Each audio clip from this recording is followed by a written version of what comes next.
जातीय जनगणना क्यों जरूरी है।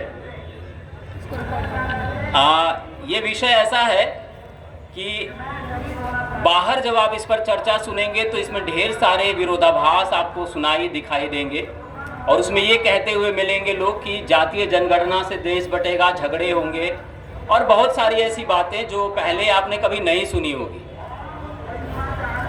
1880 से लेके 1931 तक जातीय जनगणना होती रही है और आपको सुन के ताज्जुब होगा कि जब आरक्षण लागू हुआ, अभी साल डेढ़ साल पहले EWS का रिजर्वेशन लागू हुआ, तो ये सारे जो आंकड़े हैं या भारत सरकार की कोई भी योजना लागू होती है तो उसमें जो आंकड़े इस्तेमाल किए जाते हैं वो 1931 के हैं। 1931 में भारत की जनगणना कितनी थी, आज भारत की जनगणना कितनी है और ये किस जाति की कितनी है, किस वर्ग की, किस क्षेत्र में कितनी है, ये जानने की बहुत ज़्यादा ज़रूरत सरकार नहीं समझती। क्यों नहीं समझती है? उसके दो सिर्फ प्रमुख कारण है। एक, उनको ये डर है कि सत्ता पर जो जाति विशेष का दखल वर्चस्व है वो समाप्त हो जाएगा। दूसरा, उन्हें ये लगता है कि लोग शिक्षा में या विभिन्न संस्थानों में भागीदारी मांगने लगेंगे और वो कहीं भी एक रूप अपनी सत्ता नहीं चला पाएंगे। ये दो मुख्य चीजें हैं। अब तीसरी बात, जातीय जनगणना नहीं होने का नतीजा ये है कि वो आपको, हमें फेसबुक पर, ट्विटर पर जितने ये ऑनलाइन यूनिवर्सिटी खुली हुई है इस पर वो ज्ञान देते मिल जाते हैं कि मेहनत करो, रिजर्वेशन से आगे बढ़ रहे हो। मेहनत की परिभाषा हमें आपको वो सिखाते हैं जिन्होंने जीवन भर दान और भिक्षाटन से जीवन चलाया है और अपनी कई पीढ़ियां निर्मित की हैं। एक दो नहीं, कई पीढ़ियां, हजारों साल का इतिहास खोज के देख लीजिए। चाहे गाना हो, चाहे फावड़ा चलाना हो, चाहे खेती किसानी करनी हो, ना वो पहले करते थे ना वो आज करते हैं।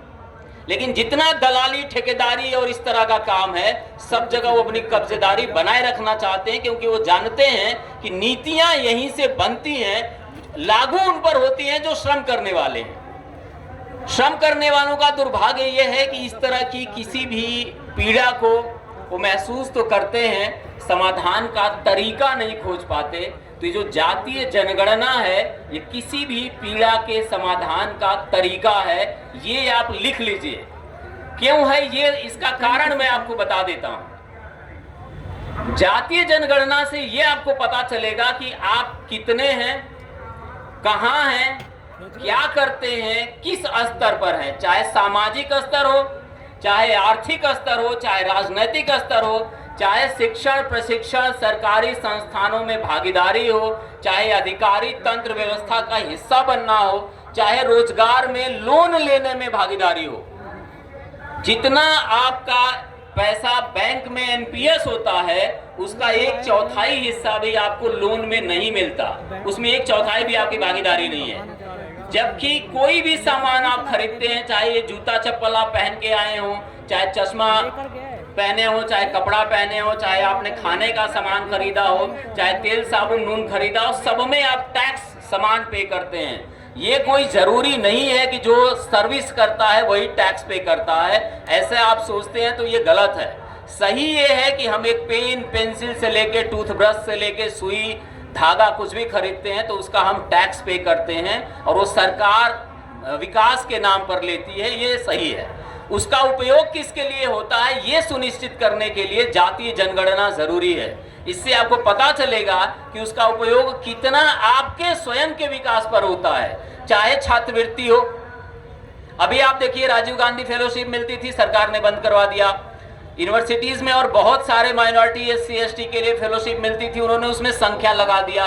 उन्होंने कहा 100 एडमिशन लेते हैं, ऊपर से 5 को देंगे। वो कह रहे छात्रवृत्ति तो जारी है, बंद नहीं हुई है, लेकिन वो दे रहे हैं सिर्फ 5 को, वो 95 को नहीं दे रहे हैं, लेकिन वो कह रहे हैं कि हम दे रहे हैं। तो नाम है, मतलब नाम को वो बेच रहे हैं, काम को नहीं। तो ये पता चलेगा कि किसने इन चीजों पर कब्जा कर रखा है। अगर जातीय जनगणना हुई तो ये पता चलेगा कि इसका हिसाब कहाँ है, कौन कब्जा कर रखा है और कितना कब्जा कर रखा है। सत्ता के जो स्तंभ हैं, चाहे वो संसद हो, चाहे न्यायपालिका हो, चाहे पत्रकारिता हो, इन सारी जगहों पर किसकी कितनी हिस्सेदारी भागीदारी है, ये जातीय जनगणना से ही सुनिश्चित हो सकती है। सत्ता का हस्तांतरण होगा, इसके लिए प्रेरणा मिलेगी। अगर जातीय जनगणना होती है तो आप ये बता सकते हैं कि हम कितना है और हमें कितना सीट दोगे तो हम तुम्हारी पार्टी, तुम्हारे संगठन, तुम्हारे राजनीतिक दल को सपोर्ट करेंगे, नहीं दोगे तो नहीं करेंगे। ये मांगने का जो अधिकार है वो नहीं, ये भागीदारी मिलने की जो प्रक्रिया अपने आप शुरू होगी वो तभी संभव है। और ये समझ लीजिए कि ये सुनामी है। अगर जातीय जनगणना होती है तो एक सुनामी की तरह प्रभाव डालने वाली एक कवायद है। सरकार इसीलिए 1 महीना रामलीला मैदान बुक करवा देती है ताकि आपको संसद सत्र के दौरान यहां पर आकर के जमावड़ा करने, अधिकार की मांग करने का अवसर ही ना मिले। जातिगत जनगणना जो है वो आपकी जो वोट की शक्ति है उसका आप उपयोग किसके लिए करते हैं और उस उपयोग का आपको फायदा नुकसान क्या होता है, ये कैलकुलेट कैसे करेंगे, इसका मूल्यांकन कैसे होगा। तो ये जो कार्यपालिका है, विधायिका है या जो अन्य स्तंभ है सत्ता के, उन माध्यमों से आप कर सकते हैं। आप देख सकते हैं कि आपकी भागीदारी को किस तरीके से कौन कहां किन किन स्तरों पर रोक रहा है। अब इसमें क्या है, जो अभी थोड़ी देर पहले बात हो रही थी कि पंजाब में एक 17.5% के आसपास का आरक्षण खाली पड़ा है।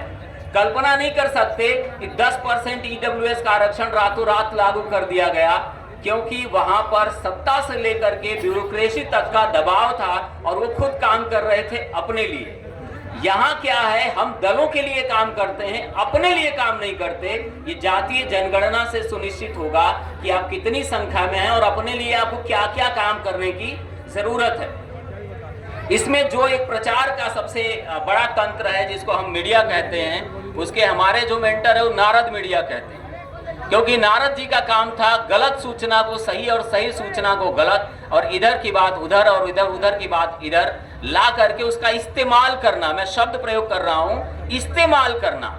ये कला जो है वो जानते हैं हम, आप इस कला में बहुत माहिर नहीं हैं, लेकिन जातीय जनगणना से जो सांगठनिक एकता है, जो जातीय बिखराव है, वो उसमें एकजुटता, एकरूपता आएगी, मुद्दे में समानता आएगी, समस्याओं का जो संघर्ष है उसमें एकरूपता, एक साथ जुड़ाव बनेगा।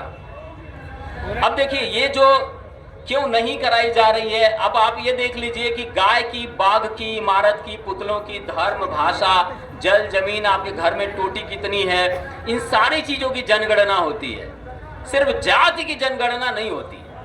अगर ये सवाल पूछने जाते हैं या आप किसी को बोलते हैं इस बारे में, तो सारे लोग अपनी अपनी बातों को लेकर के इकट्ठे होते हैं और कहते हैं ये ऐसे नहीं, वो वैसे नहीं, क्योंकि वो जानते हैं कि ऐसा हो गया। अगर जातीय जनगणना हुई तो सबसे जो पहली मांग उठेगी, जो हमारे संविधान की उद्देशिका है, ये समानुपाती, अनुपातिक प्रतिनिधित्व की मांग उठेगी कि आप अनुपात में प्रतिनिधित्व दीजिए तो हम आपके साथ खड़े होने की बात सोचेंगे। जो योजनाएं सरकार बनाती है उनका सही गठन होगा और वितरण होगा, इसका ये दूसरा है।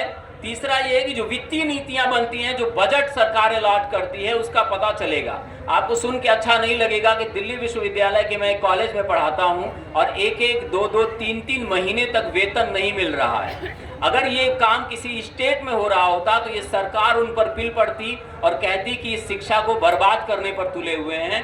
4-4 महीने वेतन ना दे करके दिल्ली विश्वविद्यालय में लोग शिक्षा को आबाद कर रहे हैं। कारण क्या है, ये जानते हैं कि ऐसा करने से गवर्नमेंट शिक्षा संस्थान बंद होंगे और जो इनकी अपनी निजी दुकानें हैं वो बढ़ेंगी। ये दुकानों को बढ़ाने की कवायद है, ये हमें सीखना जानना होगा। किस श्रेणी में और किस वर्ग में कहां हमारा कितना प्रतिनिधित्व है, ये जातीय जनगणना से निकलेगा और उससे हम एकजुट होंगे, सोचेंगे हमें करना क्या चाहिए। जैसे आप कहीं भी किसी भी पार्टी संगठन में हैं तो आपकी संख्या कितनी है ये आपको पता चलेगा और आप लोगों पर दबाव बना सकेंगे। देखिए पार्टियां बहुत सी हैं, संगठन बहुत से हैं, लेकिन उन्हीं पार्टियों को जो नई बन रही हैं या जो पुरानी है उस पर लोग कब्जा कर ले रहे हैं। बहुत सारे संगठनों, पार्टियों को लोगों ने खत्म कर दिया। जो विचार माननीय कांशीराम साहब ने स्थापित किया था सालों लड़के, आप जानते हैं अब जैसे तैसे उपचुप करके जिंदा है। और वैसे संगठनों को शक्ति मिलेगी, ताकत मिलेगी तब जब जातीय जनगणना होगी और लोग इस बात को समझ पाएंगे कि हमारी भागीदारी हमारा सहयोग कौन कर सकता है, कहां से हम अपनी लड़ाई लड़ सकते हैं। इस तरह की चीज़ों को आगे लाने के लिए और इस तरह के बंद दरवाज़ों को खोलने के लिए जातीय जनगणना एक बहुत बड़ा हथौड़ा है, सुनामी है। आप सबके सहयोग और उसमें भागीदारी से ही ये संभव है। आपने हमें समय दिया, आप सबका बहुत बहुत धन्यवाद। जय मंडल, जय भीम।